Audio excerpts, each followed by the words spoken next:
هو انت ولا امك راحت فين بالظبط؟ مش شايفها في الشقة من الصبح، هي ما قالتلكش راحت فين؟ تسيبني كده وانا تعبان وتنزل من غير ما تقولي؟ ممكن يابا تكون نزلت تجيب حاجة من على الشارع، يعني مش هتتأخر. ايه ولا اللي اجيبها الصبح كده واتأخرت؟ لا أعلم يابا، ممكن تكون عدت على أختي يابا النهاردة. اتفضل يا استاذ، شوف مين اللي على الباب، يمكن تكون هي جات ولا حاجة. حاضر يا بابا. ماما انت كنت فين كل ده يا ماما؟ اتأخرت، ده بابا قلقان عليك.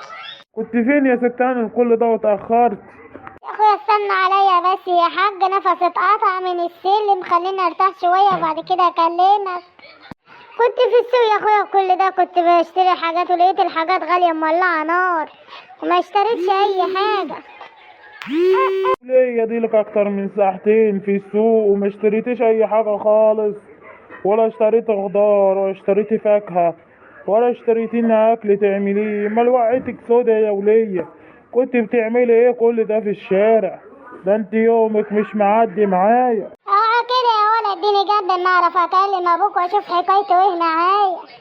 يا امي، شكلكم هتمسكوا ببعض النهارده يا امي ولا ايه؟ وانت يا اخويا مفكر ال20 جنيه بتاعتك تجيب حاجه في الزمن ده؟ ده انت يا اخويا مديني ال20 جنيه اشتري خضار واشتري اكل. تعمل ايه ال20 جنيه في الزمن اللي احنا فيه ده؟ ده كيلو القوطه بس عامل 35 واصل ل40. ولا كيلو البطاطس، كيلو البطاطس يا اخويا ب35. والبصل ب50. هو انت ما تعرفش يا اخويا اللي كل حاجة غليت؟ يا راجل حرام عليك يا اخويا، خد ال20 انت وانزل ريحني انت وروح السوق، يكش تجيب الحاجة حتى ببلاش طالما مش مصدق. هو انا يا اخويا هقطع لك نفسي ولا هقطع لك نفسي يعني؟ الناس اي لقمة يا ولية في يومك الهباب ده نطفحها ولا ايه؟ حتى العيش الحاف ما لقيتهوش. هي اتقفلت في وشك يا ولية؟ روح ده يقفلها في وشك دايما يا ولية فقرية انت. يا ولية حرام عليك، ده انا ما اكلتش من الصبح وتعبان، ما جبتليش حتى رغيفين عيش حاف كده اكلهم. يا ولية حرام عليك، يا قربت تنقطيني. راجل حرام عليك، هي ال20 جنيه بتاعتك دي تجيب حاجة في الزمن ده؟ يا راجل الشطر انت وانزل السوق هات الخضار وهات كل اللي لازمك، بدل يا اخويا عمال تقطعني من الصبح وتوجعني بالكلام. يا راجل حرام عليك، ده انا عايشة معاك اقل من حقك يا راجل. ده انا ما بطلبش زي الحريم اللي انا اقولك عايز اكل دليفري، ده اي اكل بنجيبه بناكله خلاص. يا راجل حرام عليك ارحمني بقى. بس ياما عشان خاطري صلى على النبي بقى، انت هتمسكوا في بعض بجد ولا ايه؟ اي لقمة والسلام ياما، احنا هناكلها من ايدك زي العسل ياما، ولا تزعلي نفسك خالص ياما. وبعدين يابا هي عندها حق يابا، هي ال20 جنيه بتاعتك تعمل ايه في الزمن ده يابا؟ كنت انت يا ولا مقصوف الرقبة بدل 20 جنيه تعملي في الزمن ده؟ وحد طايل يا ولا 20 جنيه ولا 5 جنيه؟ وتحمد ربنا للية 20 جنيه تاخدها وتنزل السوق يا ولا. اسكت انت يا ولا، مش فاهم حاجة. كتر خيرك يا حاج.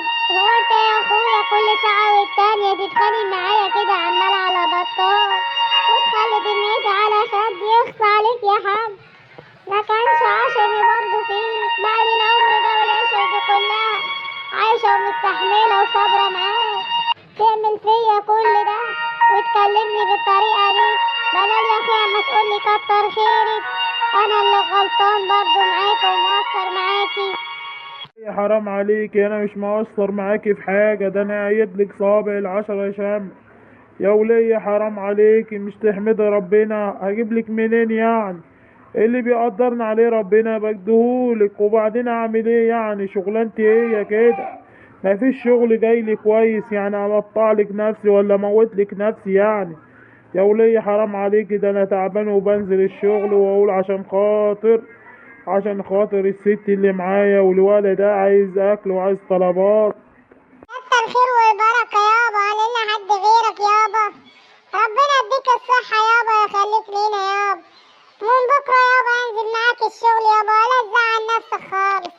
انت متزعليش خالص نفسك ياما، انا بكرة انزل الشغل ياما واجيب لك فلوس ياما تقضي طلباتك وتقضيك ياما، ولا تزعلي نفسك خالص يا ست الكل. ربنا يخليك ليا يا حبيبي اللي على طول بتبسطني بكلامك. وما بتحبش تزعلني خالص وتكبر خاطري يا حبيبي. هي اللي منكد عليك عيشتك يا ولية ومسودة عيشتك يعني ولا ايه بالظبط؟ انت قصدك ايه يا ولية؟ انت مش هتجيبها البر معايا ولا انت شكلك عايزة تاخدي قلمين؟ بسمع يا حاج، هو ابني اخويا قال انزل الشغل بكره عشان ما تتحججش وتقول مفيش فلوس.